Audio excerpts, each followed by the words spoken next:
کا نکاح کسی دولت مند کے ساتھ کر دیا تو میری امت کی بیٹیوں کا کیا ہوگا؟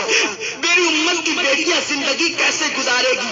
نبی نے اپنی بیٹی کا نکاح ایک غریب علی کے ساتھ کر کے دنیا کو بتا دیا کہ غریب شوہر کے ساتھ ایمانداری اور وفاداری کے ساتھ اپنی زندگی کو گزار دینا یہ نبی کی بیٹی فاطمہ کی سنت ہے، تمام جنتی عورتوں کی سردار کی سنت ہے۔ میرے آقا علیہ الصلوۃ والتسلیم کی کنیزاؤں سیدہ فاطمہ اتنے غریبی کے عالم میں اپنی زندگی کو گزارتی تھی کہ اپنے ہاتھوں سے چکی خود پیستی تھی، چکی پیسنے سے ہاتھوں میں چھالے پڑ گئے تھے، مشکیزہ بدن پر رکھ کر کے پیٹھ پر لاد کر مشکیزے سے پانی لاتی، نبی کی شہزادی کے پیٹھ پر اس مشکیزے کے کالے کالے نشان پڑ گئے تھے۔ میری بہنوں تم بھی تو اچھا لباس پہنتی ہو، نبی کی بیٹی تو 72 پیون لگی ہوئی ایک چادر اوڑھتی تھی اور ایک چادر کے علاوہ نبی کی بیٹی کے پاس دوسری کوئی چادر موجود نہ تھی۔ تم تو تین مرتبہ پیٹ بھر کر کے کھانا کھاتی ہو، نبی کی بیٹی تو تین دن تک کے فاتح کرتی تھی۔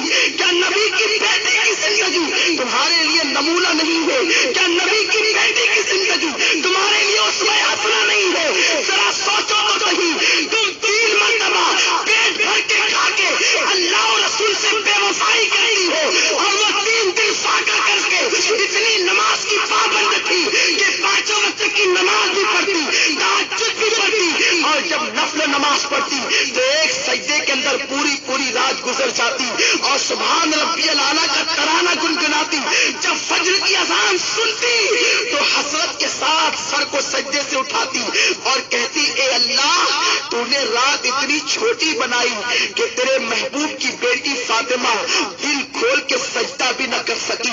اے خاتون جنت کی کنیزاؤں تم مسلمان ہو، تمہاری تقدیر کا ستارہ بہت عروج پر ہے، اللہ نے تمہیں ایمان کی دولت دی ہے۔ غیر مسلم عورتوں کو دیکھ کر ان کی طرح بننے کی کوشش نہ کرو، فلموں میں ہیروئن کو دیکھ کر ان کی طرح بننے کی کوشش نہ کرو۔ ذرا سوچو تو صحیح، میرے آقا فرماتے ہیں میں نے عورت کی عزت کو کعبے سے بھی بلند کر دیا ہے، تمہاری عصمت کو نبی نے کعبے سے بلند کیا ہے، تمہیں اپنے آپ پر کوئی خیال نہیں، تم پارکوں میں جا کر اللہ اکبر اللہ کی نافرمانی کر رہی ہو۔ اور سنو، کوئی کہیں بھی جائے سب کی نگاہ سے تو چھپ کر تم گناہ کر سکتے ہو، اللہ کی نگاہ سے تم کبھی نہیں چھپ سکتے۔